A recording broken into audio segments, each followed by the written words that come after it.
Perbarui ilmu Islam kamu bersama Religion di tv1news.com dan TV1 Connect.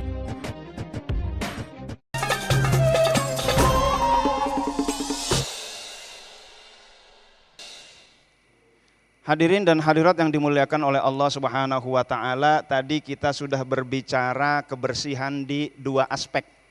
Sekarang satu lagi, bagaimana agar kita bisa mencapai ibadah lahir dan batin. Kebersihan yang ketiga adalah bersih dari sifat-sifat atau penyakit-penyakit kolbu. Hadirin dan hadirat yang dimuliakan oleh Allah Subhanahu wa taala, kalau kita sholat dalam keadaan takabur, insya Allah sholat kita nggak bakal khusyuk. Kalau sholat kita dalam keadaan ria, insya Allah nggak bakal khusyuk. Sholat sambil kurang syak kepada Allah Subhanahu wa taala, ragu kepada Allah, gimana nasib kita? Ini lagi pandemi, besok bagaimana? Ya Allah, zaman sekarang kita tahu ekonomi kata orang-orang lagi susah, tetapi jangan sampai iman kita menipis. Perempuan yang tadinya kerja, berhenti kerja, akhirnya daftar ojek online, katakanlah seperti itu. Dulunya wanita karir, jadi wanita kurir. Ya Allah, itulah. Tetapi jangan sampai kita menipis krisis keimanan kita kepada Allah Subhanahu wa ta'ala, yang membuat kita kurang pasrah kepada Allah. Padahal kalau kita pasrah kepada Allah, Allah jamin hidup kita, insya Allah kita damai. Kalau orang-orang Indonesia ini pasrah kepada Allah, iman kepada Allah, insya Allah damai Indonesia. Kan ada tuh, serahkanlah hidup dan matimu, serahkan pada Allah semata, serahkan duka gembiramu hingga damai. Apa? Indonesiaku. Iya, senantiasa ya hatimu. Nah, hadirin dan hadirat yang dimuliakan oleh Allah Subhanahu wa taala, yang ketiga, penyakit-penyakit kolbu ini harus dibersihkan. Lagi-lagi pembersihnya adalah zikir kepada Allah Subhanahu wa taala. Hadirin dan hadirat yang dimuliakan oleh Allah, apalagi di zaman sosmed kayak begini. Orang gampang banget ria, orang gampang banget ghibah, orang gampang banget berdusta, hoax dan lain sebagainya. Betul apa betul? Betul. Dulu kalau mau konflik antara ibu-ibu datang ke tempat sayur, ke abang-abang sayur di gerobak, disitulah berantem. Sekarang nggak usah, di kamar bisa berantem, di kamar bisa ria, di kamar bisa sombong. Na'udzubillah min dzalik. Nah, hadirin dan hadirat yang dimuliakan oleh Allah Subhanahu wa taala, akhirnya sholat mustaqbilal kiblah, dia berkata, wajjahtu wajhiya lilladzi fataras samawati, aku hadapkan diriku kepada Allah Subhanahu wa taala, kolbunya ke orang-orang. Nah, na'udzubillah min dzalik. Ini enggak akan khusyuk sebagaimana tadi yang disampaikan oleh guru kita Pak Kiai Jumharuddin. Nah, hadirin dan hadirat yang dimuliakan oleh Allah, kembali kepada zikir. Katakanlah ini ada gelas lilin, bagian bawah air, bagian atas minyak. Bagaimana cara membersihkan gelas lilin ini dari minyak yang kotor? Kita tuangkan air bersih, terus lama-lama minyaknya naik, minyaknya naik, minyaknya naik, tumpah, lama-lama yang tersisa tinggal air bersih. Begitu pula zikir. Zikir membersihkan kolbu kita dengan syarat zikir itu masuk ke dalam kolbu. Kita ambil air 1 ember, kita bersihin tuh gelas lilin. Lalu kita nyiramnya asal-asalan. Kira-kira itu gelas lilin bakal bersih apa enggak? Enggak. Ustadz, saya udah zikir ribuan tapi kok enggak tentram-tentram juga.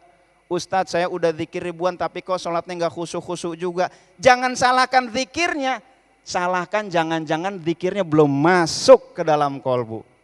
Hadirin dan hadirat yang dimuliakan oleh Allah, repotnya masalah masuk ke dalam kolbu.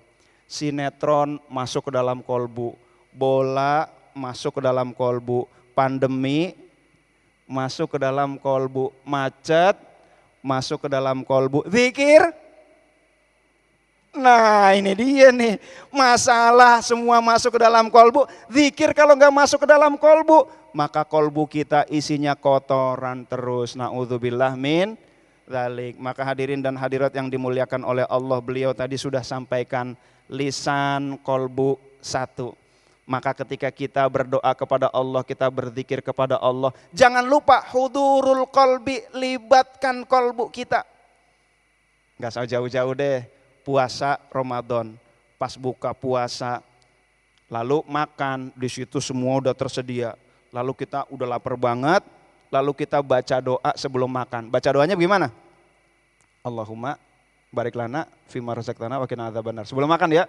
Saya mau nanya, biasanya kita baca doa itu, kita berdoa, ya Allah, berkahilah kami ya Allah. Berkahi rizki yang engkau berikan kepada kami ini ya Allah, biar berkah ya Allah, dan jauhilah kami dari api neraka. Saya mau nanya, kolbunya begitu, apa doa sebelum makan sekedar password? Ngaku aja deh daripada bonyok. Allah barik lana fima razaqtana benar. Ah begitu kan? Password dipikirin enggak? Bismillah, enggak kan? Nah kadang-kadang enggak usah yang jauh-jauh, doa saja kita kolbunya enggak nyambung kepada Allah Subhanahu wa ta'ala. Tapi insya Allah ini ahli surga semua nih. Insya Allah zikirnya jasad dan roh, amin ya rabbal alamin. Maka begitu pula zikir kita yang lain, istighfar kita yang lain, jangan hanya fisik tetapi bagaimana kolbu kita. Ada emak-emak di kampung sambil nunggu imam, ini imam gak datang-datang, dia ngelihat jam, nih udah jam segini nih, masak nasi kayaknya udah matang, jangan-jangan udah gosong nih, imam belum datang, dia ngelihat jendela sambil istighfar. Astaghfirullahaladzim li wali walidaya wali jamil muslimin.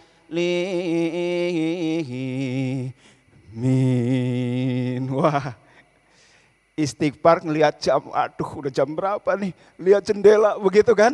Mulutnya minta ampun kepada Allah Subhanahu wa ta'ala, kolbunya beristighfar enggak? Ibu-ibu ngomong sama anak, bapak-bapak lagi bicara sama anak. Anak bicara tapi sambil main handphone, enggak menatap bapak ibu, kolbunya tidak menatap. Kira-kira kita tersinggung apa enggak? Kita beribadah kepada Allah bapak ibu, kolbu kita tidak menghadap Allah, kira-kira Allah tersinggung apa enggak? Untung Allah maha pemaaf, alhamdulillah. Hadirin dan hadirat yang dimuliakan oleh Allah, kesimpulannya, mari kita bersihkan diri kita. Mudah-mudahan Allah berikan taufik dan hidayah kepada kita, agar kita bersih dari dosa, agar kita bersih dari makanan yang haram dan syubhat, agar kolbu kita bersih dari penyakit-penyakit batin. Amin ya rabbal alamin. Baik, terima kasih guru-guru kita yang telah memberikan pencerahan dalam kesempatan kali ini. Insya Allah nanti kita akan lengkapi bahasan kita tentang ibadah lahir batin dengan menjawab pertanyaan-pertanyaan Anda. Selepas pesan-pesan berikut ini, damai Indonesiaku.